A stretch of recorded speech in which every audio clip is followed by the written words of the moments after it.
Энтэвгийн мэдээ үргэлжилж байна. За судалгаагаар үйлдвэрлэлийн транс тосон зүрх судасны өвчин, тархалт, чихрийн шижин болон бусад халдварт бус өвчний эрсдлийг нэмэгдүүлдэг болох нь тогтоогдсон. Гэвч монголчууд транс тосны агуулмжтай борцог, белуу, чипс зэрэг хүнсний өргөн хэрэглээний бүтээгдэхүүнийг хэрэглэсэн хэвээрээ байна. Үүнээс шалтгаалж дээрх өвчлөлөөр Монгол улс дэлхийд дээгүүрт бичигддэг хэмээс өвчлсөн хойно нэмжлэхэд анхаарахаас илүүтэй наан нь хүнсний хэрэглээнд хяналт тавих, иргэдийн мэдээллээр хангах үүднээс транс тосны хяналтын тухай хуулийн төслийг санаачилсан байна. Маргариныг бид нэр хилээ масл гэж нэрлэдэг байхгүй.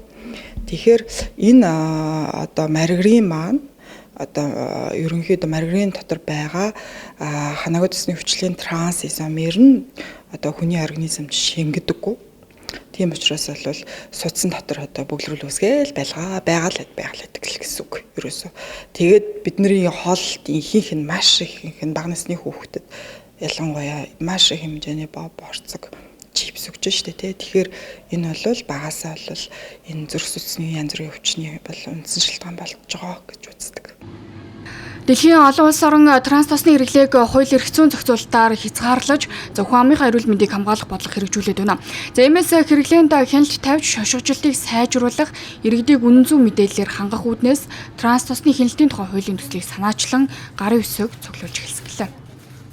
Тэгэхээр энэ хуулийн хүрээнд бол транс тосны импортон дээр ямар зохицуулт хийх юм.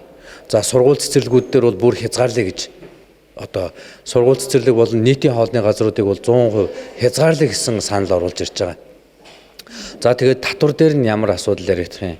За импортон дээр нь ямар хөө асуудлууд ярих юм. Тусгай зөвшөөрөл гэж байх юм уу, үгүй юу гэдэг энэ хүртэл асуудлуудыг маш бүх шатанд нь оруулсан байна. Бүр татварын асуудлыг хүртэл оруулж ирж байгаа.